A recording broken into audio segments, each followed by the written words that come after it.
vous posez une question qui est une question complètement centrale par rapport au bio. Je veux d'abord vous dire que, bien évidemment, je vais répondre à la question sans quoi je ne serais pas venu, mais qu'il faut que nous pensions demain, pour l'agriculture de demain, à la fois le soutien au bio, qui, même dans une démarche volontaire, et nous aurons une démarche volontaire, atteindra 25-30% à la fin du prochain mandat, et il y a 70% par ailleurs. Et les sujets que vous portez, qui sont des sujets environnementaux majeurs, qui sont des sujets de biodiversité majeurs, ces sujets-là doivent mobiliser aussi bien, quel que soit le type de filière, pour engager résolument des marches en avant qui protègent le sol. S'agissant du bio dans notre région, on le sait, nous partons de très loin. Nous partons de très loin parce que les modes agricoles qui étaient propres à notre région ont fait durablement que les productions sur le plan économique, elles avaient une rentabilité pour l'exploitation. La commande globale de notre pays, la commande globale de l'Europe, elle était de produire toujours plus en utilisant sans toujours les vigilances nécessaires, les moyens, les intrants, les pesticides, etc., qui allaient amener à la performance de la production. Nous sommes partis de très loin et pourtant, je veux le dire aussi, dans les toutes dernières années, et notamment à partir de 1977, dans cette région, les agriculteurs bio avec des conversions massives, des agriculteurs bio avec des maintiens réguliers, des agriculteurs conventionnels qui ont fait mouvement en totalité ou en partie, sont nombreux et nous avons pu multiplier par 4 les productions biologiques. En partant de bas, c'est plus facile, mais le mouvement, il est très engagé. Il est engagé de manière telle que Centre-Val de Loire est aujourd'hui parmi les 4 régions qui ont une progression du bio supérieure à 20%. Ça ne nous met pas en position forte, en position favorable pour autant. Ça nous met dans une situation qui est préoccupante parce que la part du bio, elle doit être plus importante pour répondre à l'attente de nos concitoyens, pour répondre à l'urgence environnementale, à l'urgence de la biodiversité, mais aussi pour répondre à l'équilibre du modèle des exploitations. Je voudrais répondre tout d'abord sur ce qu'il faut faire. Je crois qu'on a trop à l'échelle de l'agriculture pensé à la planète. Il faut d'abord relocaliser nos modes de production. Relocaliser les modes de production, ça veut dire interroger les modes de distribution. La grande distribution notamment, on fait en sorte que l'évolution des modes de production n'ont pas pu se faire autant que nécessaire. Et donc, ce que je souhaite, c'est interroger la chaîne globale de la production à la consommation. S'agissant de la production, il faut accélérer la recherche, il faut accélérer l'innovation, il faut accélérer le soutien aux agriculteurs. Samedi encore, en discutant avec un certain nombre d'agriculteurs qui me disaient, bien voilà, nous espaçons de 10 cm, puis de 20 cm nos rangs de blé parce que nous allons passer des bineuses à l'intérieur des rangs de blé, parce que nous sommes désormais dans le biologique et que le biologique, c'est moins de pesticides, moins de désherbants. 15 secondes, Monsieur Bonneau. Il faut donc aider la production, il faut aider la formation. On n'a pas assez de place sur la découverte, la mise en pratique du bio systématiquement dans les formations des lycées agricoles ou dans nos CFA ou dans nos maisons familiales et rurales. Il faut, au-delà de ça, aider l'installation. Les agriculteurs bio, aujourd'hui, s'installent souvent sur des surfaces qui sont moins étendues parce qu'ils transforment eux-mêmes, parce qu'ils ont des productions de qualité qu'ils arrivent à valoriser sur le marché à un niveau plus élevé. Merci, Monsieur Bonneau. On a éclusé les 3 minutes déjà, mais il y aura d'autres questions, promis. Alors, on passe à un autre candidat, si vous voulez bien. Je sais bien, c'est frustrant. C'est Charles Fournier maintenant qui répond à cette même question. Merci beaucoup, François Bonneau.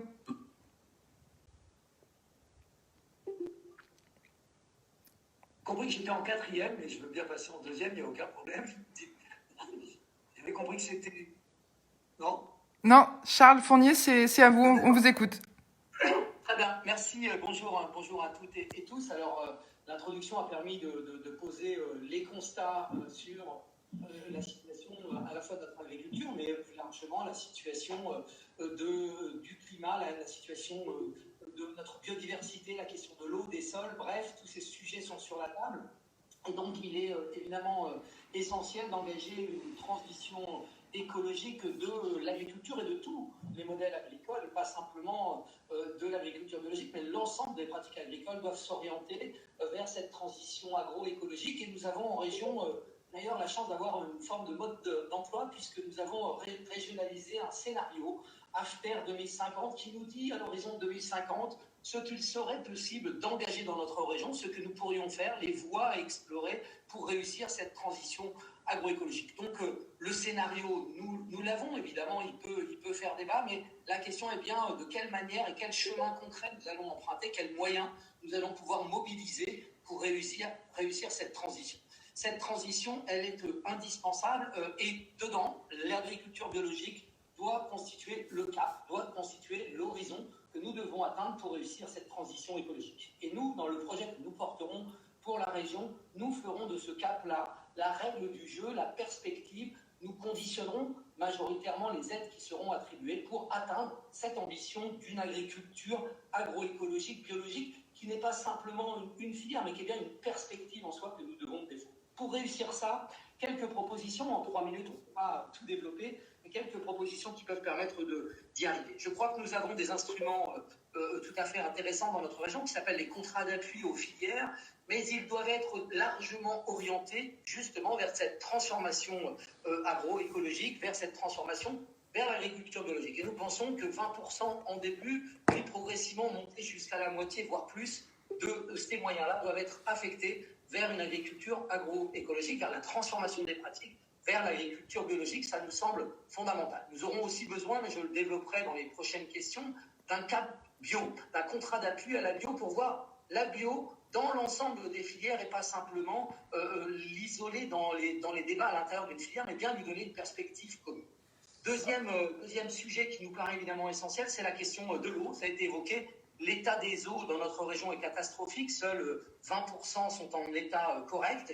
Et donc là, l'agriculture biologique, évidemment, apporte des réponses tout à fait intéressantes. Elle permet d'avancer, mais c'est aussi l'évolution des pratiques culturelles, moins de cultures consommatrices d'eau, qui y répondra. Et puis sur les gaz à effet de serre, réduire l'élevage industriel, même si dans notre région il est moins fort qu'ailleurs, travailler sur la structuration de filières de protéagineux pour être vers l'autonomie alimentaire pour l'élevage en région, ça c'est une voie qu'il faut explorer, travailler aussi évidemment à sortir de cette logique exportatrice pour nourrir les bêtes, pour l'élevage intensif partout sur notre planète. Ça c'est une catastrophe, ça entraîne l'usage de nitrates, ça entraîne évidemment des émissions de gaz à effet de serre. Merci Charles Fournier. Dans leur engagement pour la renaturation de notre région, et là aussi plein de solutions à explorer. On reviendra à vous tout à l'heure avec la deuxième question, vous pourrez étayer. Nicolas Forissier, si vous voulez bien vous exprimer aussi sur cette question. Alix, vous m'entendez? Oui. Ah d'accord, merci. Bonjour à tous. Quelques mots à mon tour pour vous dire d'abord que, évidemment, la question de la bio, de la progression du bio est au cœur de ce que nous pensons et il est évident que nous conforterons les politiques qui ont déjà été mises en œuvre. Je voudrais juste faire 2 remarques préliminaires. On ne peut réussir que s'il y a un modèle économique qui réussit. Et les agriculteurs, ils ont besoin de pouvoir rentabiliser leur production. Donc on ne peut pas rentrer dans une logique qui induirait, au moins pour un certain nombre de situations, au fond, une dépendance trop importante sans véritable modèle économique. C'est pour ça que la deuxième question, je crois, sur l'intégration des filières, des circuits de proximité, est une question, à mon avis, fondamentale. La deuxième remarque que je voudrais faire, c'est qu'on ne peut pas réussir si on n'aide pas toutes les agricultures. Si je veux répondre à votre question, qui est au fond globale, et ça a été dit précédemment par mes 2 collègues, eh bien, ça veut dire qu'il faut aider toutes les agricultures, quelles qu'elles soient et quel que soit leur niveau de développement, qu'elles soient en agriculture conventionnelle simple, raisonnée, que ce soit, et je crois beaucoup en ce modèle, le développement de l'agriculture de conservation des sols, et que ce soit évidemment la conversion bio, y compris le maintien au moment des transmissions, et ça c'est un sujet très important auquel nous pensons, au moment des transmissions, le maintien du modèle bio de l'exploitation, c'est un sujet qu'il faudra accompagner et nous y veillerons. Si je fais ces 2 remarques, c'est que je pense que l'écologie, et là ce sera certainement une différence avec mon ami Charles Fournier, elle ne peut pas être dans une logique punitive. Moi, quand j'entends le mot conditionner systématiquement, augmenter les plafonds de conditions, je suis inquiet parce que ça veut dire que fatalement, ça exclut un certain nombre d'agriculteurs qu'il faut au contraire accompagner beaucoup plus. Et de ce point de vue, ce que nous comptons faire, nous, c'est vraiment mettre le paquet sur l'accompagnement, notamment à l'investissement. Je pense, vous l'avez évoqué à la question des gaz à effet de serre, ça veut dire des matériels beaucoup plus performants, des tracteurs qui fonctionnent de façon totalement technologique, des accompagnements dans les systèmes d'exploitation. Le paquet, là aussi, sur tout ce qui peut permettre de gérer mieux, y compris en apportant des revenus à l'exploitant, l'énergie. Je pense évidemment au développement du solaire sur les bâtiments agricoles. Donc, il y a toute une série de choses qui doivent être l'objet d'investissements beaucoup mieux accompagnés par le Conseil régional, même s'il y a, je serai le dernier à le contester, déjà des choses qui sont faites. Donc, il faut aller beaucoup plus loin. Merci beaucoup, Monsieur Forissier. Merci, Monsieur Forissier. On a éclusé le temps. En ingénierie qui est absolument nécessaire et qui suppose aussi que nous ayons des retours, une traçabilité des investissements et des soutiens de la région. Merci, un grand merci à vous d'avoir répondu à cette question. Je sais que 3 minutes c'est court, mais en plus comme on a pris du retard, on va passer à Monsieur Nicolic, s'il vous plaît, là sur cette même question. Vous m'entendez ? Oui. Oui. Bonjour à tous. Merci de m'avoir invité à ce débat. Donc,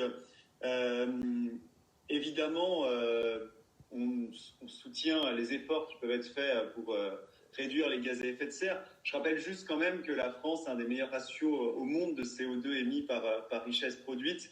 Et on a toujours tendance à taper sur les agriculteurs, sur beaucoup de secteurs, mais je tiens à rappeler cette donnée avant d'enchaîner. Je pense que tous les types d'agriculture doivent pouvoir cohabiter. Aujourd'hui, il faut soutenir le bio, c'est une des filières, notamment par le local, comme ça vient d'être évoqué juste précédemment, et les circuits courts, mais dans un monde de plus en plus, où il y a une consommation de plus en plus forte, on ne peut pas avoir que du bio. Ça demanderait qu'on augmente considérablement les importations. Et c'est important qu'on ait une autonomie alimentaire et qu'on reste aussi exportateur. Et si on augmente les importations, comme je viens de le dire, on fait aussi face à des normes qui sont différentes, à des modes de production, modes d'agriculture plus polluants, et forcément une alimentation moins saine pour les citoyens français. Donc je rappelle qu'en France, on est déjà un des pays où il y a le plus de normes. Je pense que tous les agriculteurs, ou presque aujourd'hui, comprennent cela, même ceux qui sont dans le conventionnel et qui passent au raisonné. Tous les agriculteurs ont envie de dégager le plus de marge possible, et il faut les accompagner en ce sens. Je pense que personne n'a envie d'avoir des problèmes de santé, et je pense que presque tous les agriculteurs l'ont compris aujourd'hui. Moi, je suis jamais fermé à tout ce qui peut être un progrès à partir du moment où c'est rentable. Monsieur Forissier vient d'évoquer les panneaux solaires. Par exemple, le photovoltaïque, c'est un exemple très concret parce qu'il y avait un taux de rentabilité qui était assez faible. On sait que les agriculteurs revendaient l'énergie produite beaucoup plus cher que ensuite ce qu'elle pouvait être revendue. Merci. Et aujourd'hui, il y a eu des rentabilités qui sont bien plus importantes. Donc l'innovation peut être au service de ça, et donc ça va dans le bon sens par rapport à l'écologie et à la diminution des gaz à effet de serre. Merci beaucoup, Monsieur Nicolic. Je vais juste finir, les usines de déshydratation de luzerne pour produire des protéines, et moins en importer, moins être dépendant des productions étrangères aujourd'hui qui sont bien plus polluantes. Merci à vous. J'invite maintenant Monsieur Ramos à s'exprimer sur ce point. Oui, d'abord, bonjour à toutes et à tous. Encore une fois, saluer les agriculteurs, et avec le gel, saluer les agriculteurs de notre région qui ont subi le gel à la fois dans leur culture. Je pense aux arboriculteurs et aux vignerons, bien évidemment. Rappeler, bien évidemment, en chapeau, que ce soit l'agriculture conventionnelle ou biologique, qu'on a dans la région comme ailleurs, près de la moitié des agriculteurs qui ne gagnent pas l'équivalent de 1 000 € par mois. Et donc, c'est dire qu'aujourd'hui, beaucoup d'hommes et de femmes qui travaillent la terre de notre belle région Val de Loire ne gagnent pas leur vie alors qu'ils sont là pour nous nourrir et eux, ils n'arrivent pas à se nourrir. Sur le bio, on est quasiment tous d'accord. Il y a eu un certain nombre de choses qui a été fait dans la région centre et qui a beaucoup progressé. Moi, je crois qu'il faut faire attention à ne pas augmenter le bio de façon trop violente, même si l'objectif doit être grand. Je vais m'expliquer, ça veut dire que demain, il ne faut pas faire du bio ce qu'on a fait avec le conventionnel, c'est-à-dire que les agriculteurs ne puissent pas en vivre correctement. Aujourd'hui, le consommateur, il est prêt à payer plus cher parce que le produit est biologique. Et donc, il ne faut pas que la grande distribution, notamment, aille distribuer fortement des grosses productions bio et que finalement, on se retrouverait avec le même problème à la sortie de gens qui ne sont pas capables de vivre de leur travail. Soit parce qu'ils seraient sous perfusion d'aide, ou soit parce que la grande distribution aurait accaparé la distribution de ces produits-là, et donc derrière, on n'aurait pas été capable de vivre correctement de son travail. Dans les solutions, je dirais qu'il y a 2-3 grands plans. Je pense qu'en région centre, on a les moyens de faire un plan régional d'indépendance de nos protéines. Je crois qu'on a à la fois les industriels dans le milieu pour le faire, et à la fois on a des conversions de sol qui pourraient nous permettre d'aller sur une grande indépendance des protéines.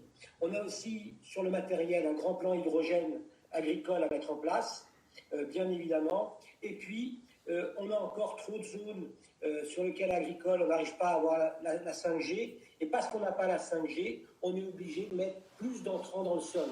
Puisque avec la 5G, je suis capable au mètre près, même quand je suis en conventionnel, de pouvoir être beaucoup plus fort. Donc je pense qu'il faut beaucoup plus de bio, parce que le bio, je crois que Charles Fournier l'a dit, ça doit être la boussole. Ça doit être là où on doit tendre. Et ça, je pense que c'est primordial. Attention à la vitesse avec laquelle on va pour ne pas être contre-productif et permettre que la bio, ça soit le mot magique pour des industriels qui fabriquaient des produits bio, mais avec des poudres de perlimpinpin, tout en s'appelant bio, ou à des agriculteurs de continuer à vivre avec la philosophie du bio qui dépasse le côté biologique de la production. Merci. Être agriculteur bio, c'est aussi une forme de philosophie et de mode de vie. Merci, Monsieur Ramos. On va passer à Jérémy Clément pour la liste citoyenne, s'il vous plaît. Oui, bonjour. Bonjour à tous. Bonjour à ceux qui nous suivent, les experts, les amateurs, les néophytes, les curieux.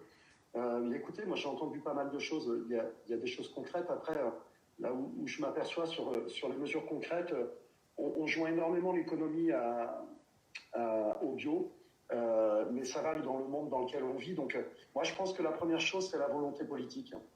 Il faut répondre à la question, quel est l'horizon de l'agriculture régionale ? Je pense que l'agriculture conventionnelle, elle n'est pas soutenable. Avec ou sans mesures concrètes pour diminuer les effets néfastes. Pas sur le long terme, en tout cas. Il faut donner un horizon. Oui à 2030, oui à 2035. On se donne le temps, mais on va vers le bio.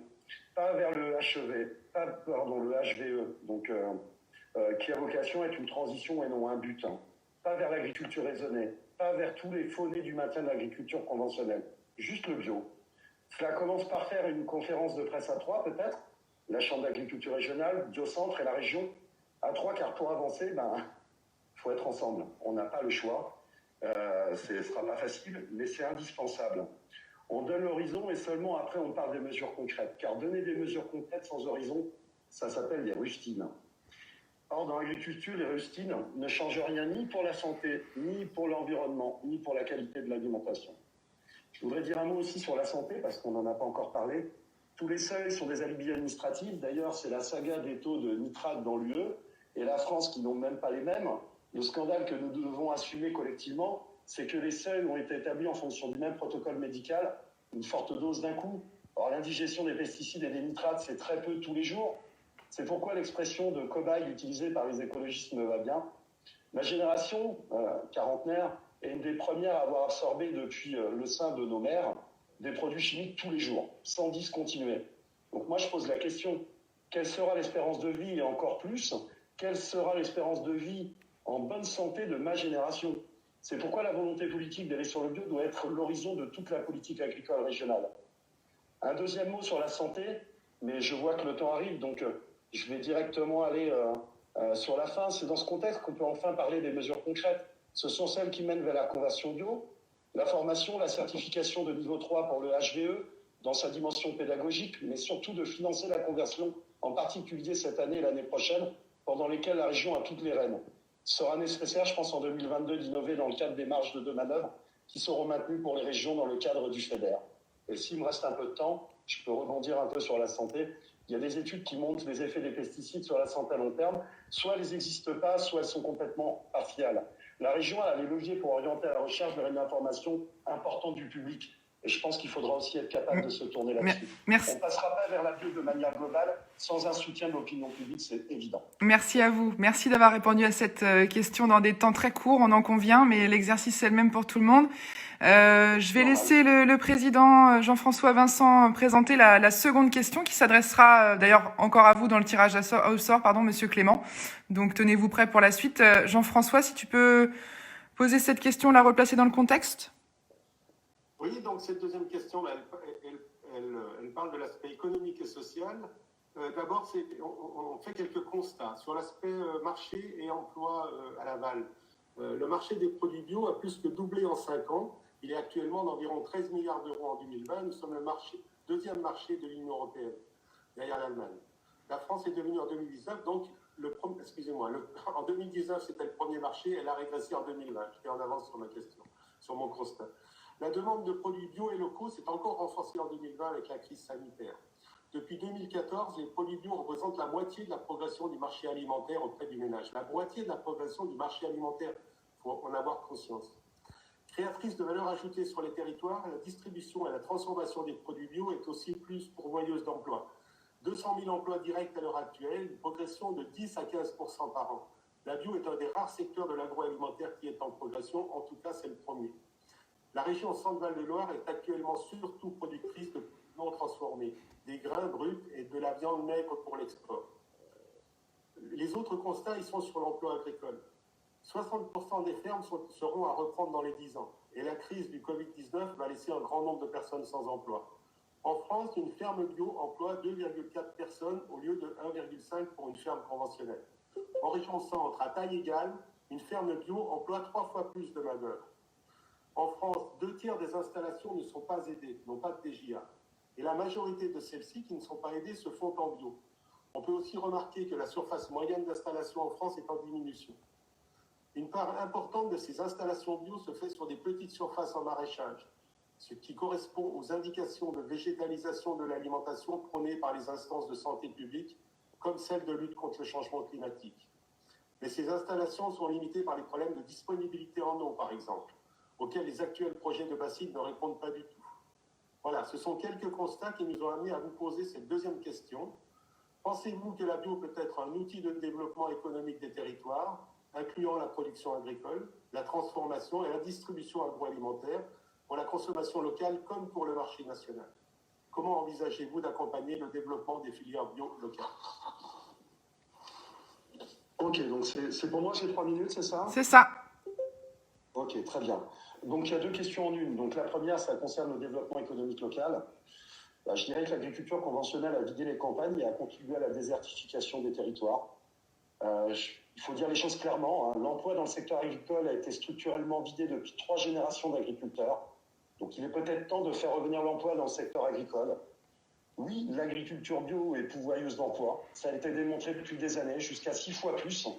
Mais surtout, l'agriculture bio fait jouer un autre rapport à la nature que l'agriculture conventionnelle et change les liens économiques dans la proximité. La biopaysannerie, c'est forcément plus à taille humaine, créatrice d'emplois et de laine économique plus intense et plus locale. Donc oui, l'agriculture biologique est clairement un outil de développement économique local. Moi, je voudrais insister sur la question qui est au cœur de la démocratie alimentaire. Je pense que rendre l'alimentation non chimique accessible à tous, ça devrait être la première préoccupation des élus. Ne pas laisser la malbouffe rendre malade les pauvres parce qu'ils n'ont pas le choix. Rien qu'en formation et en prévention, la région peut jouer pour amener les ménages à découvrir comment rendre l'alimentation bio accessible et aussi renforcer les circuits de proximité, car cela fait forcément baisser les coûts. Et dans le deuxième alinéa de cette question, comment aider les filières bio? La question centrale, c'est la bio, c'est à part ou c'est partout? C'est une question récurrente, ce qui veut dire qu'il n'y a pas de réponse évidente. aujourd'hui, c'est soutenu au sein des filières et non comme une filière à part. La réponse que j'ai envie d'apporter, c'est peut-être qu'à partir du moment où l'horizon politique est posé, je suis d'avis que chaque filière doit intégrer un plan de conversion et donc que le bio ne doit pas être à part. Et puis pour finir, parce que c'est le timing et je compte le respecter comme tout le monde, je pense qu'on est dans une société où même les lobbies sont tellement forts qu'ils arrivent même à détruire l'économie. Est-ce qu'on va les laisser faire avec la même chose et détruire l'humain et la nature? C'est ma question. Merci à vous. Merci, Monsieur Clément. Monsieur Ramos, s'il vous plaît.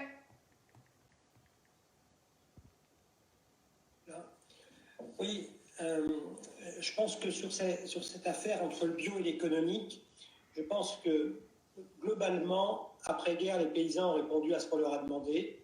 Il fallait nourrir en masse les Français et le moins cher possible, sans trop se poser de questions comment on pouvait éventuellement empoisonner les sols, etc. Donc, ils ont répondu au cahier des charges et finalement, pendant des années, en région Centre-Val de Loire comme ailleurs, vous aviez une fourche, vous poussiez la fourche, vous avez une fourchette pour le manger. Aujourd'hui, si on veut raisonner sur la filière, je pense que le consommateur est devenu un consommateur et que c'est la fourchette qui déterminera la fourche.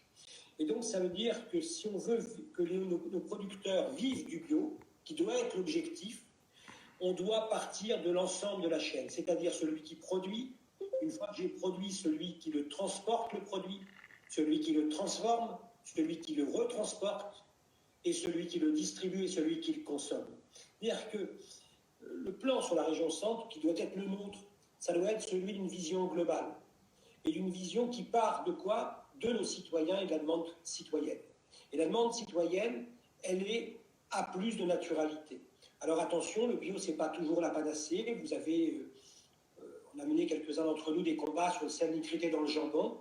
Eh bien, vous pouvez avoir un jambon bio qui a 3 fois plus de sel nitrité, qui tue les Français avec des cancers, alors qu'il a le label bio. Et donc, globalement, bien manger, le bio ne répond pas à tout, sauf quand vous avez des vrais producteurs bio. C'est-à-dire des gens qui pensent que le bio, ce n'est pas qu'un label qu'on met sur un produit, c'est un art de vivre, c'est une philosophie. Et donc, moi, je crois qu'il faut vraiment travailler là-dessus. Il y a encore quelques trous dans la raquette, il y a eu des efforts de fait, et la région devra le porter, notamment sur les légumeries, parce qu'évidemment, dans le bio comme ailleurs, la carotte, elle ne pousse ni lavée, ni épluchée. Et il y a des endroits où on n'arrive pas à avoir, je dirais, un produit d'un petit producteur qui arrive sur la table de la cantine ou ailleurs, parce qu'on a des maillons manquants. Et notamment, j'ai abordé le transport. Il faudra mettre à disposition, par un moyen que la région devra mettre en place, je le développerai plus tard, la possibilité d'aller transporter les produits des petits producteurs qui n'en ont ni les moyens ni le temps. Et donc, l'idée globale, c'est quand même de réfléchir de la fourche à la fourchette, mais surtout de la fourchette à la fourche, pour qu'économiquement, on puisse vraiment trouver de la valeur sur l'ensemble de la chaîne. Merci beaucoup, Monsieur Ramos. Monsieur Nicolic, s'il vous plaît.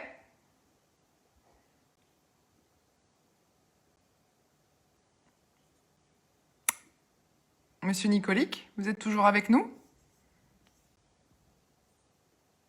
Oui, excusez-moi, je parlais, j'avais oublié d'appuyer le... On vous entend, on vous entend. Là, vous m'entendez? Oui. Oui. Alors nous, on pense comme je l'ai déjà dit tout à l'heure, que le localisme, c'est-à-dire produire, consommer local, c'est une nécessité afin de réduire notre dépendance aux exportations qui génèrent beaucoup de pollution liée au transport. Le soutien aux producteurs et fournir une nourriture saine, ça nous paraît aujourd'hui indispensable. Je pense que tout le monde est d'accord. Tous les sondages démontrent que les Français ont envie de manger de plus en plus sainement. Ça passera évidemment par des cantines scolaires et des lycées qui, dans les lycées notamment, parce que ça dépend de la région, avec des appels d'offres pour de la consommation de produits locaux, pour que les filières bio puissent vivre et se développer. Il faut aussi des débouchés locaux, mais aussi pas très loin en région parisienne. Mais on a cette opportunité avec un grand bassin de population. Et on pense que la survie des filières régionales, nationales, elle pourrait être garantie que si la concurrence déloyale et je pense à beaucoup d'accords qu'on peut avoir, le Canada récemment par exemple, si ces traités sont sont plus contraignants pour les importations. Et s'il y a un protectionnisme économique, ça passe forcément par ça. Ça passera également par des législations pour mettre plus en avant la production locale biologique dans les magasins. Ça me semble indispensable pour favoriser la filière bio, parce qu'au-delà des aides, il faut que les agriculteurs bio puissent vendre et vendre à bon prix. J'ai entendu les remarques qui ont été faites précédemment. On est aussi tous d'accord sur tous les intermédiaires qu'il peut y avoir et sur le besoin de favoriser l'agriculture bio et les prix ensuite à la revente avec des marges moins importantes pour les intermédiaires. J'ai parlé tout à l'heure d'un plan sur les protéines produites en France. Eh bien, c'est par notamment une usine de Luzerne. Ça me semble aussi indispensable de produire des protéines pour nos animaux en France, avec la possibilité de pouvoir constater comment ont été produites ces protéines. Toute la chaîne doit être bio et c'est indispensable pour que les Français mangent mieux. Merci beaucoup, Monsieur Nicolic. Monsieur Fournier, s'il vous plaît, sur cette même question. Merci beaucoup. Juste pour enchaîner entre les deux questions, alors dire à Nicolas Forissier que moi je considère que c'est l'absence d'écologie qui est une punition, et nous vivons la punition de manière très collective aujourd'hui.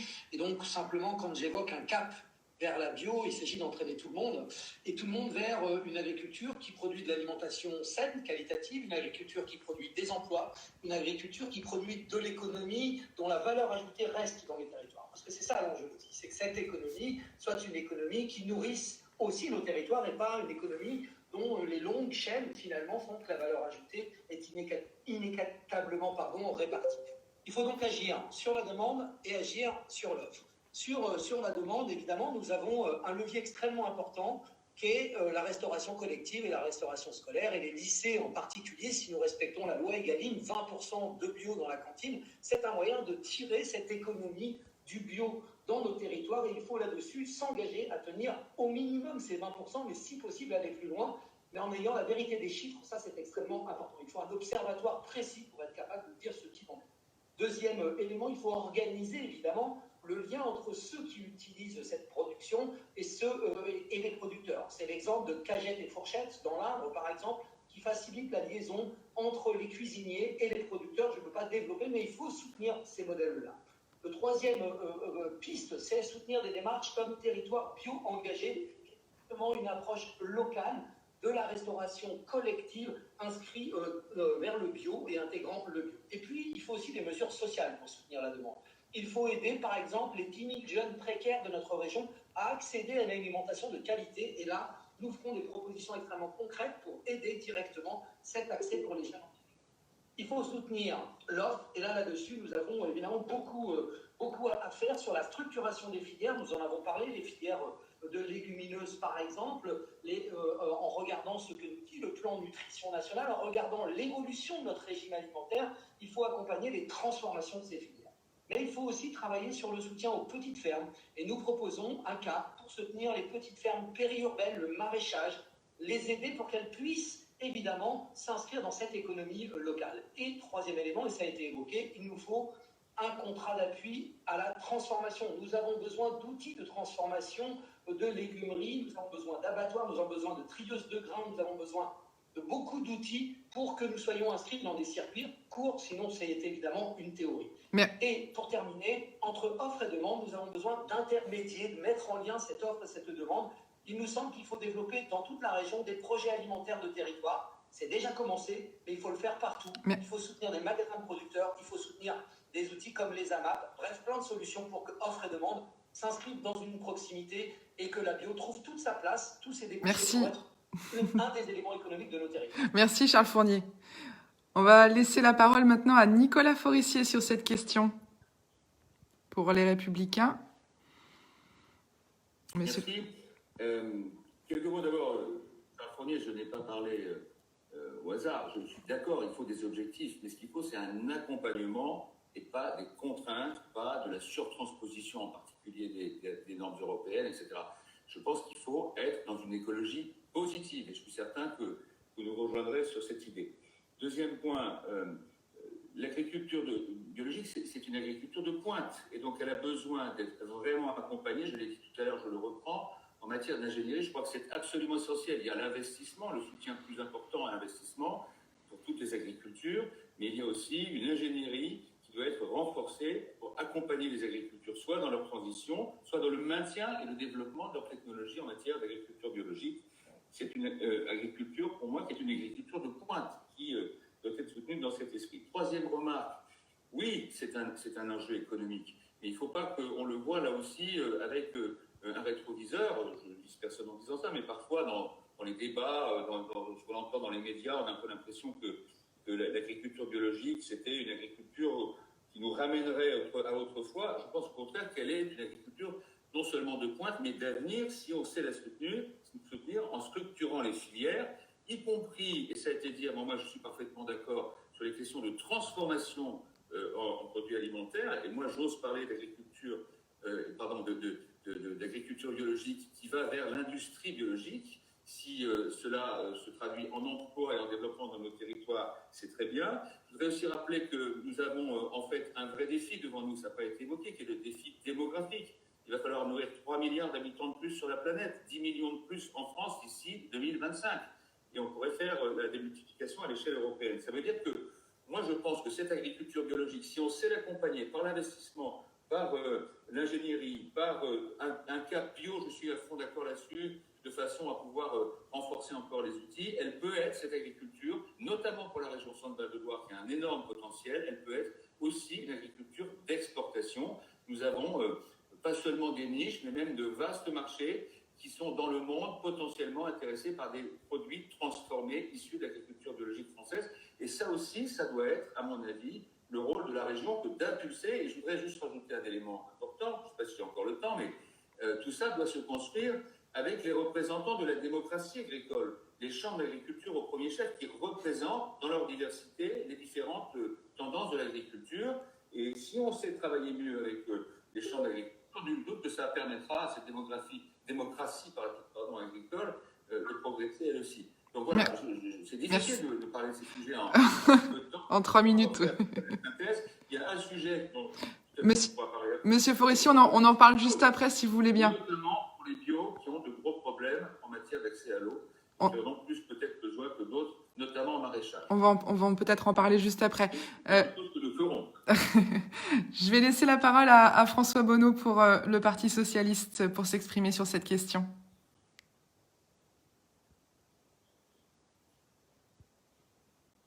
François Bonneau, vous êtes toujours avec nous?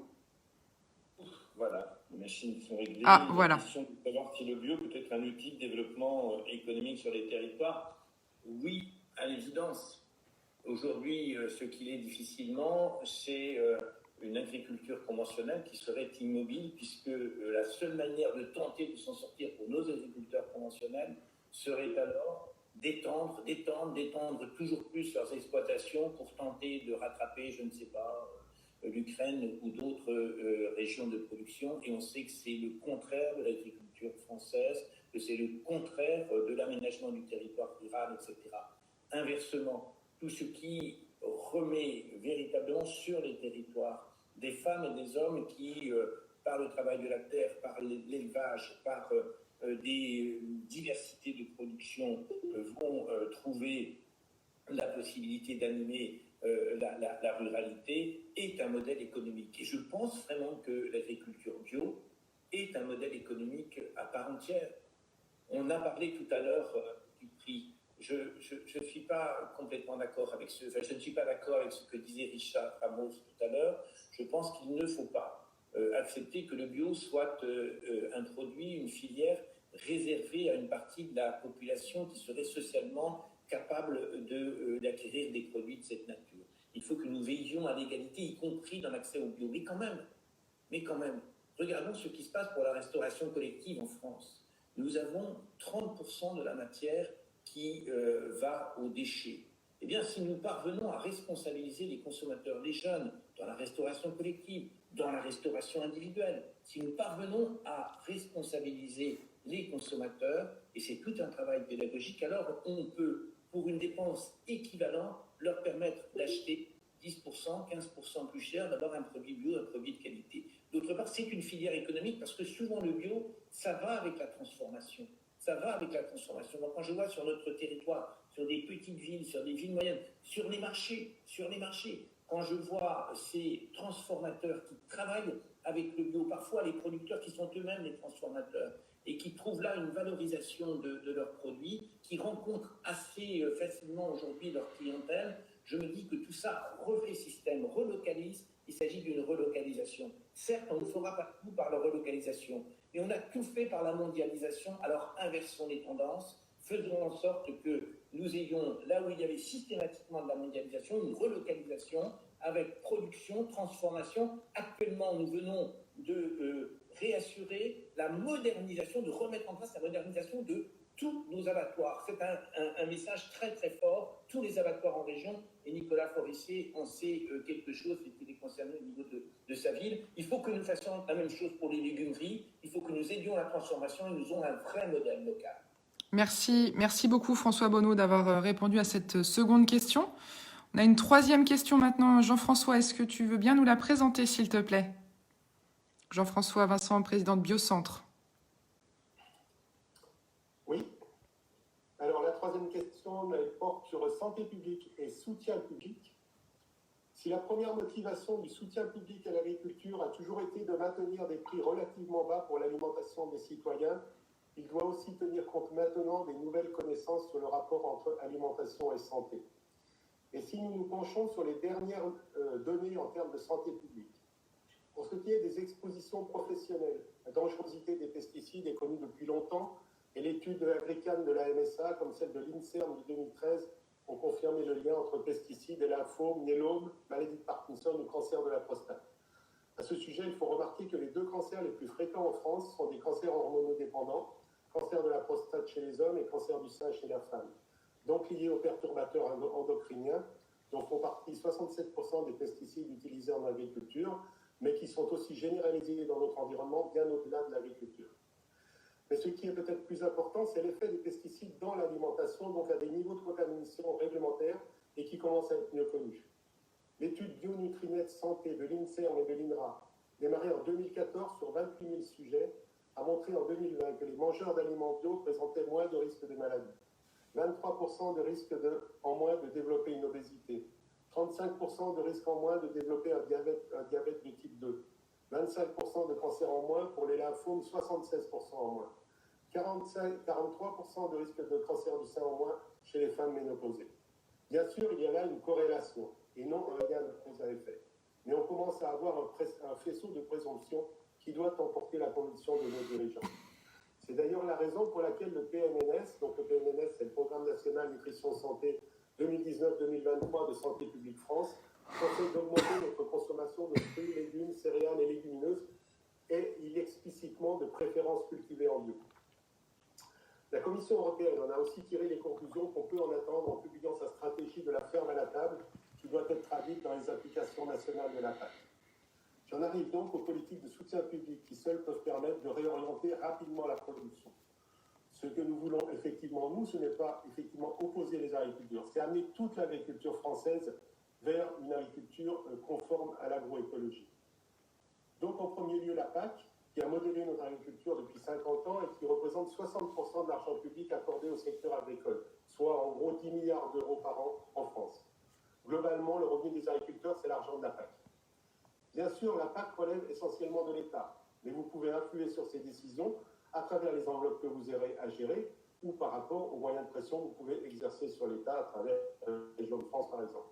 D'abord, notons que les 15% des SAU du plan Ambition Bio 2022 ne seront pas atteints, ni les 20% dans la restauration collective en 2022 inscrits dans la loi Egalim. Nous en sommes actuellement à 4%. Le Sénat a publié un rapport sur les aides à l'agriculture biologique en janvier 2020. Entre autres, ce rapport met en avant l'insuffisance des moyens alloués, avec l'arrêt du financement de la MAB en 2017, au regard des ambitions affichées et des conversions nécessaires. Il demande également de tenir compte plus fortement des externalités positives de la bio. Il dénonce la logique trop courte, je cite, du mode de calcul des aides, axée sur la compensation des pertes et non sur les biens publics produits, c'est-à-dire la santé produite par les aliments bio. Alors si j'en reviens aux objectifs de la ferme de Farm to Fork, donc l'objectif européen, au vu des problèmes environnementaux et de santé publique que rencontre l'Union, la Commission européenne a publié en mai 2020 une stratégie dénommée De la ferme à la table, qui est la partie agricole du Green Deal ou Pacte vert. Elle a pour objectif de réduire de 50% l'utilisation des pesticides chimiques en 2030, de réduire le recours aux engrais de 20% d'ici 2030, de réduire l'utilisation d'antibiotiques de 50% d'ici 2050. Pour y arriver, la Commission européenne prévoit de multiplier par 3 la surface en agriculture biologique, soit d'arriver à 25% des surfaces agricoles de l'UE en 2030. En France, notre réseau bio propose d'atteindre l'objectif de 20% en 2027, soit à la fin de la PAC actuelle, en affectant 1 milliard d'euros de la PAC aux aides de la bio. C'est-à-dire que nous, ce qu'on demande, c'est que sur les 10 milliards d'euros de la PAC annuelle, il y en ait 1 milliard, 10% qui aille à la bio. Pour Centre-Val de Loire, le SRADET a inscrit 15% en 2030, soit une SAE multipliée par 4 par rapport à 2019. Cet objectif est déjà ambitieux et nous y avons souscrit. Pourtant, eu égard aux éléments que nous avons posés en introduction de ce débat, la nécessité de redonner des perspectives à l'agriculture régionale en retrouvant de la valeur ajoutée, la nécessité de redonner du revenu à ses producteurs en se déconnectant du marché mondial, de relocaliser l'alimentation tout en améliorant la qualité de l'environnement pour nos habitants, de donner des perspectives de reconversion professionnelle aux citoyens touchés par la crise du Covid, il nous semble qu'il serait souhaitable d'aller plus vite et d'atteindre cet objectif de 15%, de 20% en 2027. Il s'agit là d'un objectif tout à fait atteignable et nécessaire pour combler le retard de notre région. Encore faut-il s'en donner les moyens, et les dernières annonces, comme je le disais en introduction, du ministre disant que le futur éco-régime ne privilégierait pas la bio sont tout à fait inquiétantes, car il s'agirait d'un véritable retour en arrière, alors que la prochaine PAC est notre dernière chance d'atteindre les objectifs que nous nous sommes fixés. Ce qui nous amène donc à vous poser la troisième question. Êtes-vous prêt à remonter l'objectif du SRADET à 20% en 2027 et à soutenir cette demande auprès du gouvernement pour son inscription dans le plan stratégique national? Quels moyens pensez-vous utiliser pour assurer le maintien en bio des fermes bio transmises, à faciliter les installations en bio sur de petites et moyennes surfaces et à intensifier la conversion en bio des grandes et moyennes exploitations? Et je rajoute, ce que vous n'avez pas dans votre question, est-ce que vous êtes prêt à faire pression sur le gouvernement pour avoir un éco-régime positif qui soutient plus fortement les systèmes agroécologiques ambitieux et moins fortement les systèmes défavorables au climat, à la biodiversité et à la santé? Donc notre premier candidat à répondre, c'est Charles Fournier pour un nouveau souffle. Merci beaucoup. Alors peut-être dire que je partage les inquiétudes sur tout à la fois la PAC telle qu'elle se négocie et puis sur le PSN tel qu'il se négocie également. Et d'ailleurs, je rajoute dans les inquiétudes le fait qu'on ait un choix français qui est de retirer aux régions, dans le pilier 2 de la PAC, les aides surfaciques à la bio et une part des MAEC, des mesures agroécologiques et climatiques. Ça, c'était un levier évidemment pour agir plus fortement à l'échelle de nos régions. J'ai d'ailleurs, avec 2 eurodéputés et puis Michel Rivet, ma collègue, adressé un courrier au ministre de l'Agriculture, resté sans réponse sur ce sujet.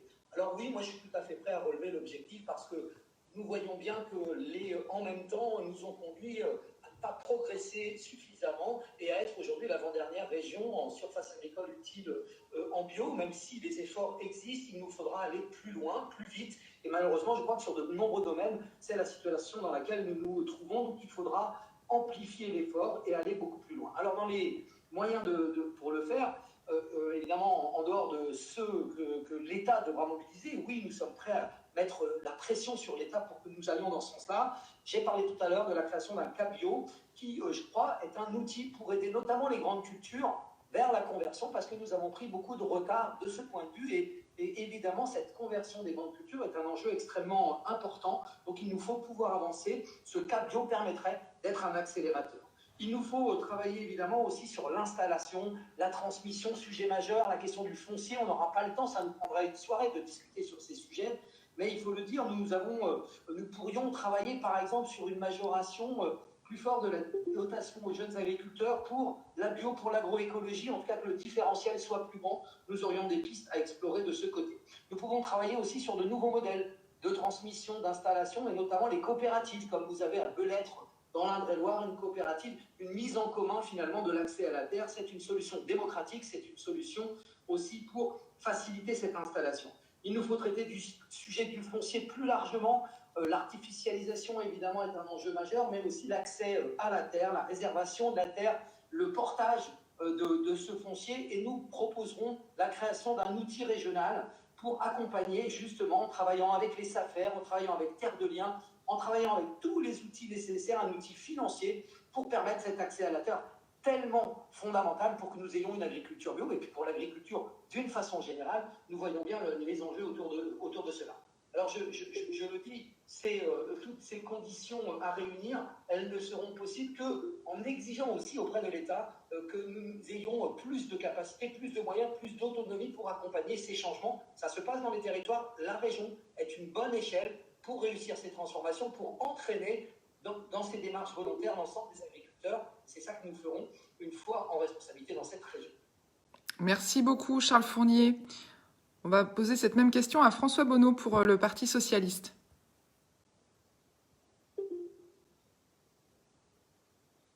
Voilà.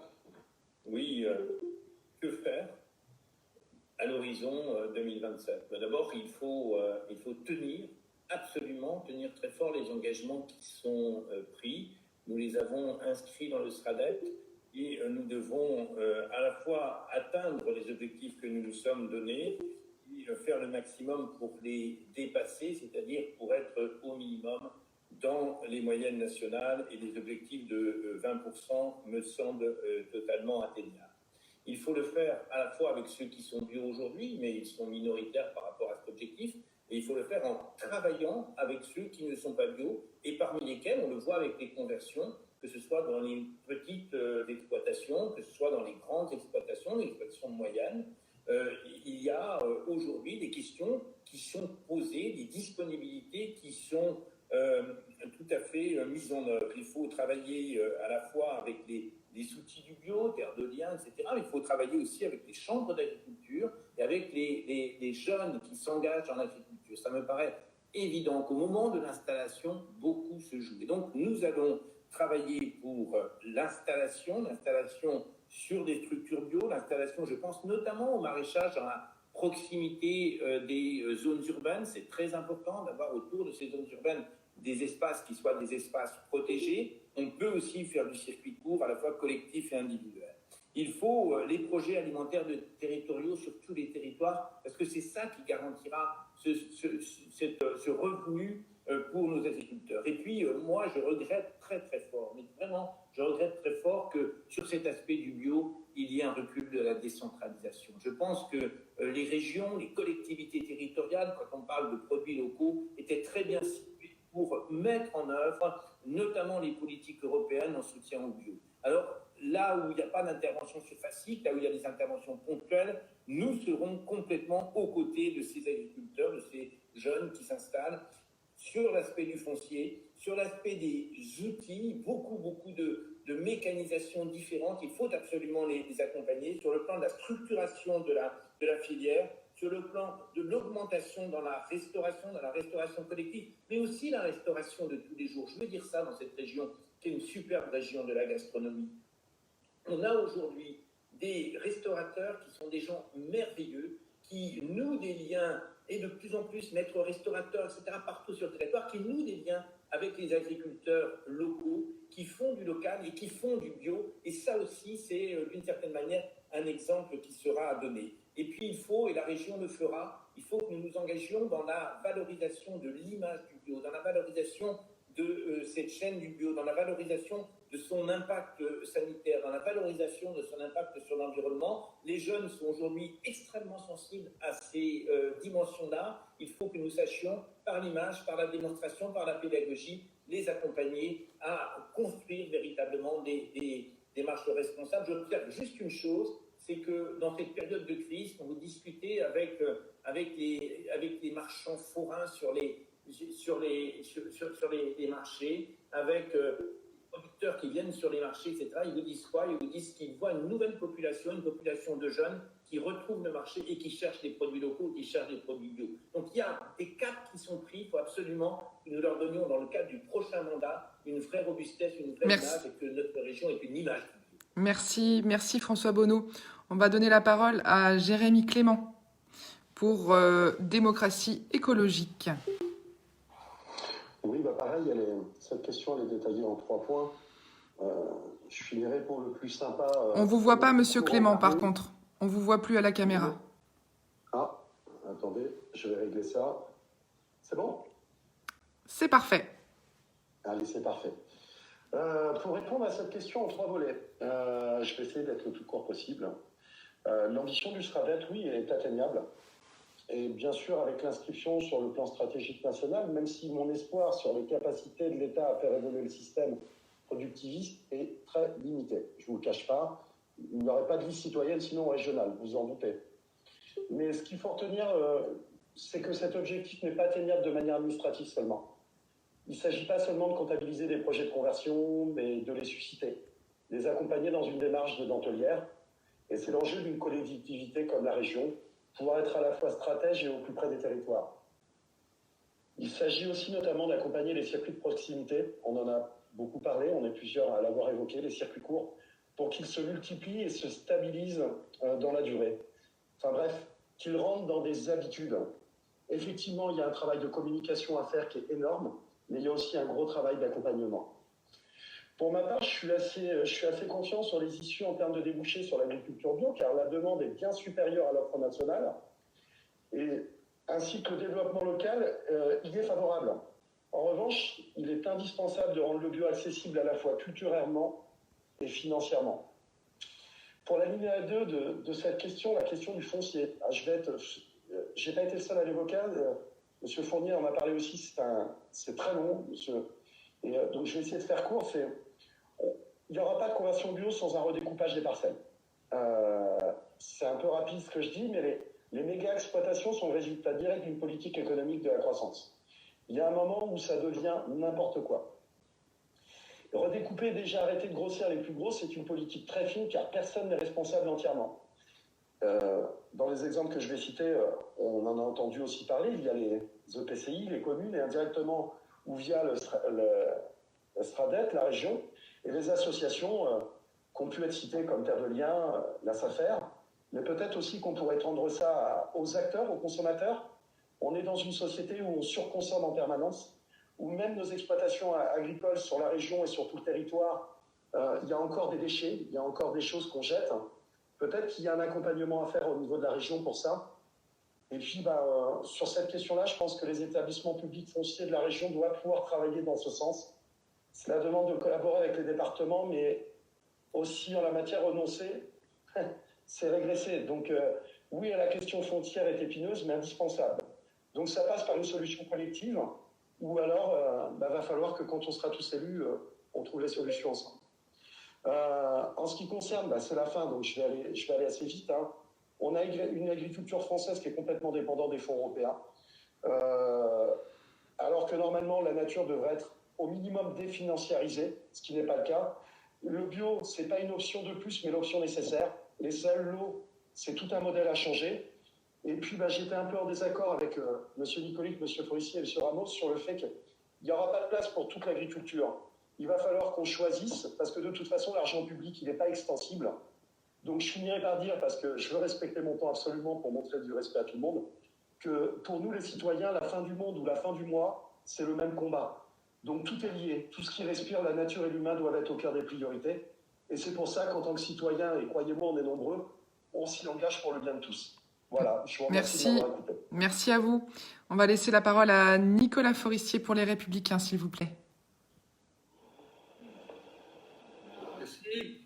Merci de donner la parole à un citoyen, parce que je suis citoyen moi aussi, comme je crois toutes les personnes qui sont ici, si je peux me permettre gentiment de faire Thomas.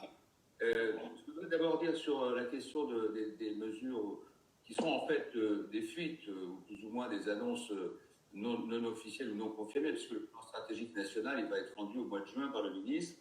Donc moi je pense que sur ce sujet, et sans avoir toutes les informations jour, le vrai sujet, c'est la question des zones intermédiaires qui sont très nombreuses dans notre région centrale de Loire. Je fais partie de ceux qui ont interpellé le ministre là-dessus. Le vrai enjeu de la renégociation de la PAC, ce sont les zones intermédiaires, c'est-à-dire celles qui produisent un peu de tout, mais pas avec des rendements suffisants, parce que souvent des sols ou des structures d'exploitation qui sont plus faibles. Deuxième point, je suis moi aussi très conscient qu'il faut avoir des objectifs. Et le SRADET, c'est au fond un objectif, ce n'est pas une obligation. Maintenant, si on peut passer, je réponds moi très précisément à votre question, de 15% en 2030 à 20% en 2027, ça veut dire très concrètement qu'il faut qu'on passe de 300 000 à 400 000 hectares dans notre région de terres arables entièrement en bio. Très honnêtement, je pense que ça n'est pas possible.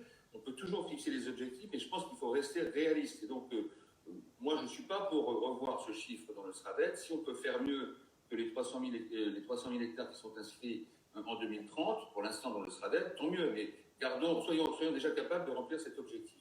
Troisième point, la question des installations et plus globalement du foncier. Je l'ai dit tout à l'heure, je crois qu'il est extrêmement important de fixer une règle. D'abord, c'est que quand il y a une transmission d'exploitation ou reprise d'installation dans une exploitation qui était déjà convertie au bio, la condition, là je suis pour, la condition c'est qu'il n'y a pas de régression, pas de retour en arrière. C'est que le repreneur, il a les aides à l'installation ou à la reprise, s'il maintient et s'il s'engage à maintenir l'exploitation en bio. On ne peut pas reculer pour le coup par rapport aux objectifs qu'on aura déjà atteints. Deuxièmement, sur la question de l'accès au foncier, je crois que là c'est vrai, Charles Fournier l'a dit, il y a un débat qui est extrêmement long à tenir. Moi je crois beaucoup dans la capacité de développer. C'est en train de se faire, y compris par des acteurs indépendants. Ce n'est pas toujours les collectivités qui doivent faire des choses, ni l'État. Faisons confiance aussi aux entrepreneurs. Et de ce point de vue-là, il y a un développement en ce moment de financement innovant. Je ne serais pas contre, par contre, et je le propose, que la région puisse intervenir en garantie, notamment pour certaines exploitations, et notamment en bio pour les petites exploitations maraîchères qui se lancent. J'ai des cas très concrets chez moi. Et encore une fois, ça ne peut être, à mon avis, qu'en garantie. Il faut plutôt faire confiance, à mon sens, à la capacité du secteur privé à apporter l'épargne des Français ou à rediriger l'épargne des Français aussi vers l'acquisition et le portage du foncier. Je pense que j'ai tenu mes 3 minutes. Merci beaucoup, Monsieur Forissier. Même question pour Monsieur Nicolic pour le Rassemblement national. Oui, alors, je pense qu'on est en campagne électorale. Dire qu'on va tenir cet engagement, ça engage à pas grand-chose. Donc, moi, j'ai l'habitude de toujours dire ce qu'on imagine qu'on pourra faire. Donc, très concrètement, aujourd'hui, et M. Fournier l'a dit tout à l'heure, la région Centre-Val de Loire est la 13e région sur 14 en surface agricole utile bio. Alors, je propose déjà qu'on essaie d'atteindre l'objectif de 15% en 2030 avant de lancer encore se lancer dans de nouvelles ambitions. Pour ça, il faut continuer à y définir financièrement la conversion et la transmission des exploitations. Mais là, encore une fois, l'agriculture bio, elle pourra se développer uniquement dans la durée si elle a des débouchés économiques concrets, ce qui implique de continuer à structurer la filière en aval et puis de promouvoir auprès des consommateurs les filières très locales et bio. Monsieur Forissier vient de parler des zones intermédiaires. Évidemment, c'est un véritable enjeu. Tout à l'heure, on a parlé l'interlocuteur qui a introduit cette dernière question a évoqué les pesticides. Donc là, je pense aux autres et donc aux phytosanitaires. Je pense donc à ceux qui ne sont pas en bio. Je pense qu'il y a déjà eu d'énormes efforts, je l'ai dit tout à l'heure, sur ce sujet. J'étais il y a quelques jours auprès d'un viticulteur qui m'expliquait que l'ESCA est un vrai problème et tue beaucoup de vignes et que justement il n'avait plus de pesticides, et c'est bien parce qu'on a constaté que c'était un pesticide qui entraînait des vrais problèmes de santé. Quand je parlais des zones intermédiaires, je pense par exemple aussi à un agriculteur chez qui je me suis rendu il y a quelques jours, et qui s'est lui lancé dans l'agriculture de conservation des sols, mais aujourd'hui sans glyphosate, il ne peut pas avoir une exploitation rentable. La PAC a été aussi évoquée. Je rappelle que les aides donc, de l'Union européenne, la PAC, qui font vivre aujourd'hui, malheureusement ou pas, les agriculteurs, en tout cas c'est le modèle actuel. Je rappelle qu'on perd 7 milliards d'euros en ce qu'on donne et ce qu'on reçoit de l'Union européenne. Si on récupérait cet argent, on pourrait orienter une agriculture française peut-être vers plus de bio, et essayer d'aider au mieux nos agriculteurs, parce que c'est une vraie marque. Concernant les légumes qui ont été évoqués tout à l'heure et la consommation plus importante de légumes le fait qu'on doit consommer plus de légumes, ça passe aussi par des modes de production aussi importants, je l'ai dit, et je confirme, il faut les deux modes de production agricole, et si on veut nourrir toute la population française, il faut aussi une agriculture raisonnée, qui sera de plus en plus raisonnée, et il faut faire aussi confiance aux agriculteurs, et ne pas être toujours dans une écologie punitive. Il faut les deux modes d'agriculture, et ça sera très bien pour tout le monde. Merci à vous, Monsieur Nicolic. On va donner la parole à Richard Ramos pour le MODEM sur ce sujet-là. Très bien. Je vais inviter le président Bono à revenir avec nous, parce qu'il m'a dit des propos qui n'étaient pas bons tout à l'heure. Alors j'espère que je n'ai pas deux choses à la fois, parce que je n'ai jamais dit que je pensais que l'agriculture biologique ne devait pas concerner les pauvres. Je n'ai absolument pas dit ça. J'ai dit que sur les producteurs, il fallait que les petits producteurs puissent vivre dignement, et qu'en augmentant trop vite les surfaces, on aurait des très gros industriels de l'agriculture qui viendraient sur ce segment-là. J'ai été dans la loi Egalim, qui disait la loi Egalim pour une agriculture saine, sûre et durable. C'est moi qui ai fait rajouter le changement du titre de la loi, accessible à tous.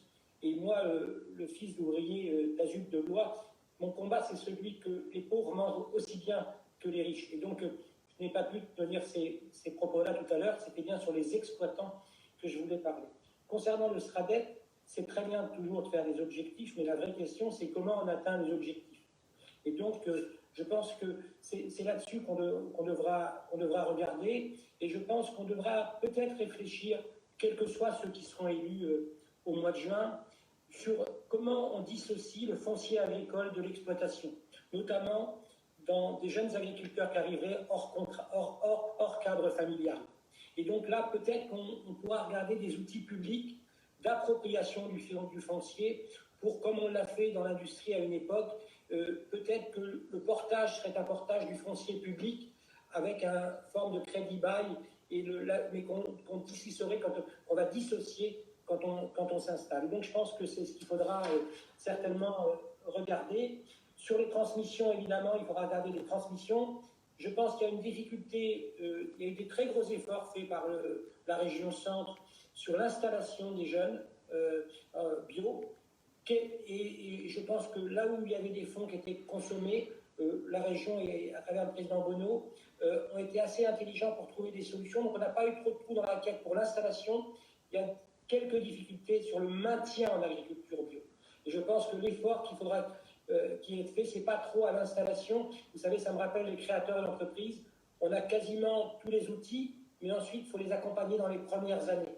Et donc, on est à peu près dans la même difficulté avec l'installation en bio. L'installation en bio est plutôt bien faite.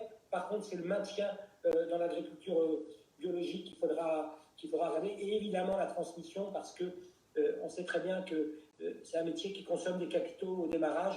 Et donc, sur la transmission, là aussi, il faudra qu'on favorise les transmissions. Je ne rentrerai pas dans les détails entre des parts dans les GAEC ou des gens qui sont en ligne directe.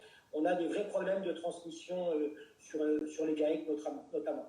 Donc, je pense qu'il faudra regarder l'ensemble de ces affaires-là. Donc, je pense qu'on a un vrai travail à faire. Voilà. Donc, moi, je pense qu'il faut vraiment aider, parce qu'on sait aussi, et je sais que M. Pétier l'a dit à plusieurs reprises, on aura beaucoup de transmissions dans les années à venir, je l'ai entendu le dire, et donc il faudra bien évidemment les accompagner, parce que c'est là-dessus qu'on arrivera à maintenir notre agriculture en région centre. Et puis, un dernier point sur la PAC, bien évidemment que les zones intermédiaires, c'est un vrai problème dans notre région, et qu'il faudra regarder au plus près de faire en sorte qu'on ne soit pas perdant globalement dans la PAC. Il y aura toujours des gagnants et des perdants dans une PAC quand on la modifie. Mais il faudra que globalement, la région centre soit gagnante. Merci. Merci beaucoup, Monsieur Ramos. Donc nous avons une quatrième question, et du coup la dernière, puisqu'au regard des délais et du temps qu'on a perdu au démarrage avec nos soucis techniques. Donc une quatrième question posée par un membre de Biocentre qui va se présenter tout de suite. Philippe ? Myriam, je m'excuse. Peut-être qu'on pourrait... Parce que la question qu'on avait préparée à l'avance, vous le verrez, elle rejoint peut-être déjà des choses qui ont été dites, mais c'était comme ça, on ne l'avait pas prévu. Par contre, on pourrait peut-être raccourcir l'intervention de chacun à 2 minutes, de manière à ce qu'on puisse... on devrait arriver à terminer à 16 heures. je pense... 18 heures. Excuse-moi, 18h, voilà, 18h10, si on pouvait comme ça avoir la question du public quand même. Oui. Alors Philippe, est-ce que Philippe est toujours avec nous? Oui. Allô, allô? Oui, Philippe. Oui. Vous m'entendez? Ok, Oui. ça marche. Bah, écoutez, comme ça va pas très bien avec l'informatique, je vais essayer de faire le plus vite possible. Donc, bonjour à toutes et tous. Philippe Joubert, donc agriculteur bio depuis 30 ans sur une exploitation céréalière avec une structure commerciale sur 180 hectares située en Indre-et-Loire, 50 km sur la commune de Betz-le-Château. Donc la question était donc la suivante. La politique agricole en Centre-Val de Loire est structurée au niveau des 4 filières, contrat d'appui au projet de filière sur une durée de 4 ans. Organisé comme un processus de concertation entre les différents acteurs de la filière, la bio a pourtant du mal à être entendue du fait de leur mode d'élaboration qui favorise la poursuite de l'existant au détriment d'une réflexion prospective. Les acteurs de la filière bio réclament depuis longtemps la création d'un cadre filière bio qui définirait les objectifs et actions à mettre en œuvre en concertation avec les différentes filières. Cela constituerait un véritable levier en faveur de la transition agroécologique et permettrait de répondre à des objectifs ambitieux de développement de l'agriculture biologique en région. Qu'en pensez-vous? Voilà. Une question pour Nicolas Forissier pour les Républicains. Oui, bien sûr. Écoutez, je crois que ça correspond exactement, au fond, à ce que j'ai dit tout à l'heure. Je crois je ne suis pas le seul, je le note. On est assez d'accord sur la nécessité de structurer beaucoup mieux la filière bio, du producteur au distributeur, en passant par le transformateur. Donc, clairement, moi, je suis favorable. Ça doit être un outil efficace, mais j'insiste sur 2 points. Le premier, c'est que, et je crois que vous serez d'accord, Philippe, je crois, il faut qu'on ait de la traçabilité. C'est valable d'ailleurs pour tous les cas de filière. Aujourd'hui, on n'a pas de compte-rendu, on n'a pas d'indicateur au pluriel pour savoir si les politiques qui ont été mises en œuvre dans ces cas de filière sont suffisamment lisibles, performantes, s'il faut les faire évoluer. Et je crois que c'est très important, notamment sur la question du bio, si on fait ce cas de filière, je suis favorable et je le ferai, que nous ayons des indicateurs. Et puis, deuxième point, simplement pour aller vite, j'aimerais bien qu'on intègre un jour, alors je ne sais pas si c'est dans ce cas de filière ou si c'est de façon différente, le développement et le soutien au développement de l'agriculture de conservation des sols, qui dans notre région en particulier, c'est pas valable sur tous les sols, mais peut constituer une alternative qui est, et on parlait tout à l'heure des gaz à effet de serre, extrêmement vertueuse, qui permet de revenir à l'agronomie la plus élémentaire, tout en limitant au maximum, et les intrants bien sûr, et surtout l'usage des tracteurs et toutes sortes d'outils qui, s'ils sont trop utilisés, contribuent négativement, bien sûr, à l'accroissement des gaz à effet de serre. Donc, oui au cas bio, mais faisons aussi quelque chose pour l'agriculture de conservation des sols. Moi, je suis très favorable. Merci, Monsieur Forissier. Monsieur Fournier, pour un nouveau souffle. Alors, oui, je l'ai évoqué tout à l'heure. Moi, ça me semble indispensable. Alors, peut-être dire que ce cap transversal est évidemment, n'invite pas à sortir la bio des autres caps, mais bien d'avoir une approche transversale à l'ensemble des sujets et d'avoir une vision d'ensemble de ce qui avance, de ce qui bloque, de la manière dont on peut faire progresser et aller vers le cap que j'évoquais en introduction. Moi, j'ai évoqué comment ces systèmes d'aide pourraient progressivement évoluer pour mieux soutenir l'agriculture biologique. Mais je crois que plus globalement, nous devons faire avancer. C'est normal la manière de gouverner aussi ces cas pour que l'équité soit au rendez-vous, pour que chacun puisse trouver sa place dans les processus de décision. Nous avons besoin aussi de réfléchir à comment ces cadres vont s'articuler avec des démarches territoriales. Je pense au projet alimentaire de territoire.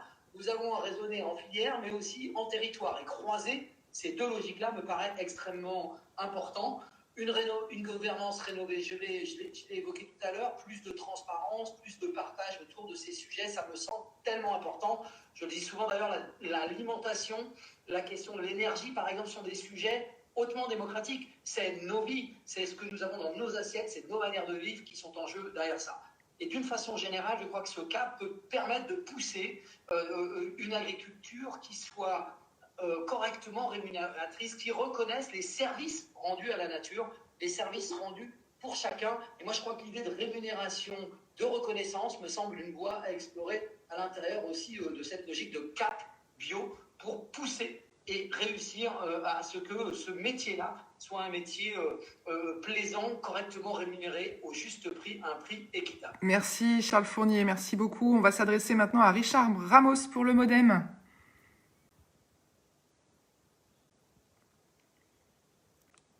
Richard Ramos, vous êtes toujours avec nous? J'avais coupé le son. Ah. L'image sur le son. Sur les caps filières, je pense que c'est quelque chose qui marche, mais effectivement, il faudra regarder l'ensemble de la logique. C'est-à-dire vraiment, encore une fois, du producteur jusqu'au distributeur et sur le consommateur. Et donc, je pense qu'il faut qu'on regarde comment on arrivera à accompagner, et notamment sur un des maillons qui est le plus faible, qu'on ne parle peu, qui est le transport. Et vous savez qu'aujourd'hui, le transport d'un produit agricole, pour qu'il aille être transformé et qu'il aille dans des plateformes logistiques qui sont des fois loin, et ça revient dans notre région, c'est jusqu'à 11, 12, 13% du prix du produit. Et donc, je pense qu'il faudra qu'on soit très attentif dans ce cas de filière à faire en sorte qu'on puisse être le plus efficient possible. Et notamment sur à la fois le transport et à la fois sur la transformation du produit. Et donc, je pense qu'il faudra vraiment reprendre filière par filière pour essayer de regarder là où la région peut vraiment aider filière par filière à être le plus je dirais, juste possible et le plus efficient possible, et notamment là, pour le coup, pour aider la filière bio, parce que par nature, la filière bio, et moi, c'est mon souhait, il ne faut pas trop la massifier dans sa production. Et donc, parce qu'on ne la massifie pas dans sa production, parce que quelqu'un qui est producteur bio, eh bien, il peut avoir plus de difficultés sur l'ensemble des maillons de la filière. Et donc, il faut qu'on regarde ça avec grande attention pour essayer d'apporter des solutions, mais qui soient vraiment filière par filière, parce que les problématiques ne sont pas les mêmes d'une filière à une autre. Merci voilà beaucoup. À peu près ce que je voulais dire sur le cas de filière. Merci à vous, Monsieur Ramos. On va tout de suite poursuivre avec François Bonneau pour le Parti socialiste.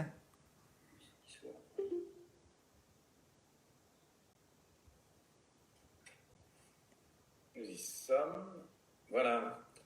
Je ne prends pas le sujet comme mes prédécesseurs sur cette histoire du cap filière. Parce que si on met le bio à l'identique de grandes céréales, à l'identique de viande blanche, à l'identique d'œufs, ça ne marchera pas.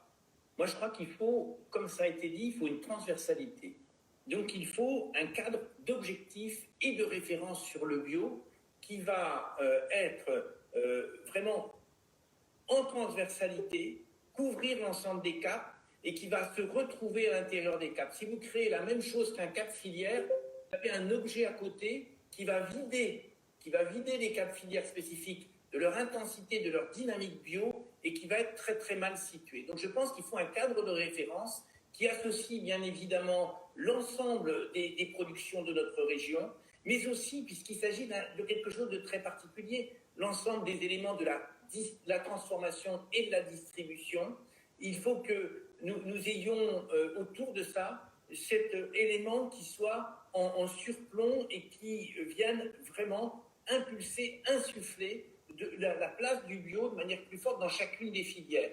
Donc oui pour le cadre spécifique, 1000 fois oui, un cadre fort et un cadre partenarial, parce qu'il s'agit vraiment d'une démarche globale. Il y a également les enjeux, vous l'avez dit, là, les collègues, les uns les autres, il y a aussi des enjeux qui sont ceux du foncier, du rapport aux collectivités territoriales, du rapport aux consommateurs. Donc je suis vraiment pour la création de ce cadre d'objectifs et de références, pour qu'on n'ait pas quelque chose qui rapidement soit situé à côté dans une espèce de conflictualité avec la place du bio dans chacune des filières. Merci beaucoup François Bonneau. Cette question, on l'adresse aussi à Jérémy Clément pour démocratie écologique. Oui, c'est une bonne question. Il serait triste de dire non sur ce type de question, mais peut-être que pour que ça fonctionne dans le temps, et si on souhaite réussir, il faut peut-être l'étendre et utiliser les armes qui sont à notre disposition. On a beaucoup parlé des circuits tout court et on est tous d'accord là-dessus pour dire que c'est une manière de pouvoir gérer pas mal de problèmes et revenir sur une alimentation saine. Mais je pense qu'il peut y avoir un accompagnement sur la région concernant tous les sols qui sont non exploités, dans lesquels on pourrait envisager donc des jardins partagés, peut-être travailler aussi sur les cantons, de manière à ce que les gens prennent du plaisir aussi à travailler la terre et peut-être puissent être plus en contact avec avec la nature. Il y a aussi un accompagnement entrepreneurial si on veut mettre tout ça au grand jour. Il va falloir qu'on soit en capacité, peut-être dans cette région, et je le souhaite de tout mon cœur, être capable d'aller combattre toute la restauration rapide et toute cette malbouffe, peut-être en se servant d'un cap filière ou des réseaux et des producteurs locaux pour pouvoir accompagner de futurs entrepreneurs de toute génération qui seraient capables, aussi bien sous forme d'un food truck, mais aussi avec un local, de pouvoir fournir dans la restauration rapide, en lien avec les producteurs locaux, une alimentation plus saine et plus favorable. C'est en réglant les priorités des citoyens, notamment par le frigo et par une bonne alimentation, qu'on va pouvoir réconcilier tout le monde et travailler de concert tous ensemble. Il est inenvisageable demain de pouvoir demander un effort ou des efforts supplémentaires à plein de citoyens qui ont déjà la tête sous l'eau. Ils vont aller à la solution de facilité et se mettre eux-mêmes une balle dans le pied. Donc oui au cap filière, mais je pense qu'il va falloir l'étendre et favoriser de l'emploi autour de tout ça pour pouvoir générer des antennes. Merci. Nous, on appelle ça un arc, mais je pense qu'il y a beaucoup à faire. Donc oui pour tout. Et puis, je n'avais pas répondu tout à l'heure sur l'avant-dernière question. Pour mettre la pression sur le gouvernement, vous pouvez compter sur moi, mais vous pourrez compter sur plein de monde, évidemment. Merci, Voilà. merci beaucoup, Monsieur Clément. Cette question sera conclue par Monsieur Nicolic pour le Rassemblement national. Oui, eh bien nous soutenons cette excellente idée avec ce cap filière bio régional parce que et même français parce qu'on a des spécificités sur les normes du bio, vous le savez, qui sont différentes par rapport à d'autres pays, et donc c'est très bien de montrer cette différence et que le consommateur soit au courant, et notamment avec la filière bio régionale. Donc on trouve que c'est une excellente idée. Nous le ferons et on espère qu'on aura à cœur de travailler avec vous à partir de juillet pour que le consommateur s'y retrouve et si les électeurs nous accordent leur confiance. Globalement, moi, ce que je peux dire, c'est une des conséquences positives du développement des surfaces cultivées en bio. Je le disais, j'espère qu'on ira dans ce sens-là en étant raisonnable et pas en promettant n'importe quoi, mais eh bien, c'est que je l'espère, il y aura une baisse des prix également pour les consommateurs parce que c'est important dans cette période de crise. Je tiens à vous dire que je vous remercie encore de m'avoir convié à ce débat et j'ai une grande pensée pour les viticulteurs, les arboriculteurs touchés par cette crise terrible du gel et tous les agriculteurs qui souffrent d'un modèle agricole qui arrive à bout de souffle. On sait que 2 agriculteurs par jour se suicident malheureusement. On sait que beaucoup d'agriculteurs ont préféré cesser leur activité ou leurs enfants n'ont pas repris leur activité. J'ai une grande pensée à eux pour conclure ce débat. Alors, il nous reste justement, 10 minutes pour conclure. Donc, j'ai une question du public, donc sur laquelle je... C'est fini, excusez-moi. Non, mais il n'y a pas de souci. C'est vrai qu'on avait dit tout à l'heure que comme on avait pris un peu de retard, donc là, on s'offre le luxe, comme il nous reste 10 minutes, de prendre une question du public. Laquelle est la suivante, donc qui s'adresse évidemment à tous les candidats, mais c'est vous qui reprenez la parole, Monsieur Nicolic, suivant le tirage au sort qui a été effectué. Donc cette question est la suivante. Seriez-vous favorable à la création d'une commission agriculture et alimentation avec une participation citoyenne? Ouvrir un débat large sur ces sujets avec les citoyens. Voilà, donc je vous invite à conclure sur cette question, à conclure votre propos en 2 minutes. Je sais, c'est court. Mais bien sûr, parce que ça permettrait, s'il y a une représentativité des citoyens, d'avoir à la fois le point de vue du consommateur, à la fois le point de vue de l'agriculteur et des acteurs évidemment intermédiaires. Donc je pense que oui, je suis pour, avec des citoyens représentatifs qui représenteraient les différents intermédiaires qui de la production agricole jusqu'au consommateur. Ça me semble très bien et ça permettra d'aller vers le consensus pour tout le monde et que tout le monde s'y retrouve. Merci à vous de votre participation, Monsieur Nicolic. Cette même question s'adresse à Monsieur Clément. Je vais aller plus loin que ça. J'ai l'impression que cette question a été faite pour moi. Je m'en explique.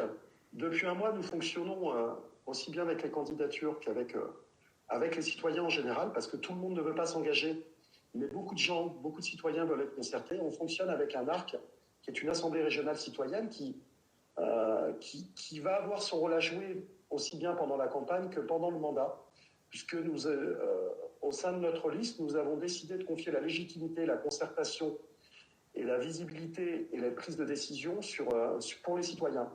On part du principe que, n'étant pas toujours entendu ou écouté pendant le mandat, il est de notre devoir d'impliquer sur un mandat impératif et participatif l'ensemble des citoyens qui sont aussi bien conscients des enjeux, comme le disait M. Nicolic, mais pas que, parce que je pense que demain, et on peut prendre le cas de la convention citoyenne qu'il y a eu pour le réchauffement climatique, pour le climat, il y a des choses qui en sont sorties, qui étaient impopulaires, mais qui étaient nécessaires. Le gouvernement ne les a pas mises en place, et donc n'a pas écouté, quelque part, n'a pas sorti les vrais résultats de cette convention pour pouvoir garder son électorat. Moi, je pense que demain, le principal, c'est d'être en mesure de se faire confiance. Et pour ça, il est indispensable pour la politique de demain d'avoir une implication citoyenne qui dépasse bien largement, en tout cas en ce qui nous concerne, le cadre de la concertation. Donc, je serais heureux si nous, qui l'appliquons en interne pour une commission générale avec des sous-commissions de forme d'assemblée citoyenne, qui puisse être traité ce sujet-là, mais à l'échelle régionale avec tout le monde. Merci. Parce que l'impératif, c'est l'union de toute façon. On est que dans ce schéma-là. Donc oui et oui. Merci pour cette question. Merci à vous, Monsieur Clément, d'avoir participé. Cette question maintenant pour Monsieur Nicolas Forissier. Écoutez, on est dans le débat sociétal actuel juste en train d'oublier qu'on a des institutions dans notre pays et qu'on est dans une démocratie représentative, qu'il y a des élections. Donc moi, j'ai aucun problème à discuter avec les citoyens. Quand il y a le mouvement des Gilets jaunes, j'ai fait partie des rares qui ont été sur les ronds-points et qui ont discuté. Je le fais depuis 30 ans en tant qu'élu local et en tant qu'élu national. Et je n'ai pas d'opposition, évidemment, à ce qu'on puisse organiser une commission consultative. Mais il me semble qu'il y en a déjà beaucoup. Le problème, il est simple. Vous avez une démocratie représentative.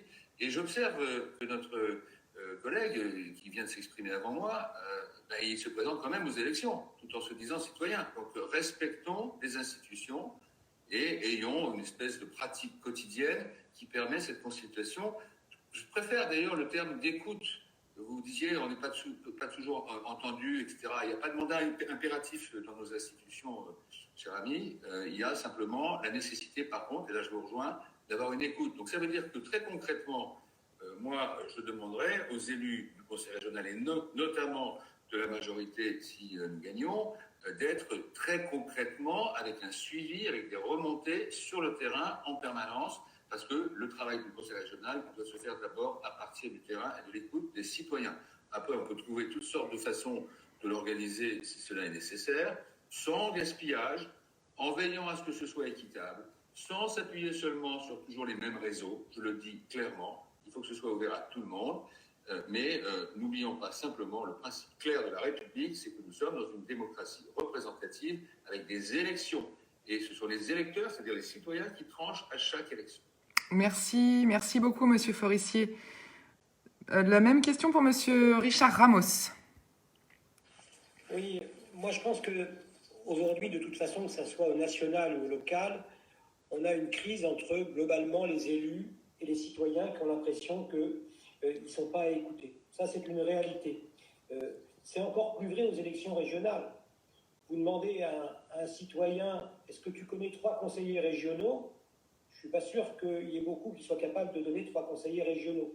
Parce que trop souvent, quand ils ont un problème, ils ont un technicien ou un administratif au bout du fil. Alors que dans nos communes rurales, comme dirait quelqu'un qui est proche à M. Forissier, le président Larcher, on a toujours été à portée d'engueulade. C'est-à-dire que finalement, quand on a à nous engueuler, on nous engueule, nous les élus. C'est bien, c'est une très très bonne chose. Et donc le problème n'est pas tant... c'est donner la parole aux citoyens, bien évidemment, mais c'est retrouver, notamment dans l'institution régionale, la force des élus de proximité. Et quand on a des élus de proximité capables de dialoguer avec les citoyens, on a peu de problèmes en fait. Voilà. Et donc, oui, évidemment, avec la citoyenneté, on est tous des citoyens, puisque tous, on est des citoyens ordinaires. Mais attention, je pense qu'en fait, le vrai débat, c'est comment nous, élus, on est presque plus lisibles et comment on retrouve à une échelle régionale ce que chacun et beaucoup d'entre nous ici avons fait à notre échelle communale. Un grand merci à vous, Monsieur Ramos, pour votre intervention. Cette même question pour François Bonneau.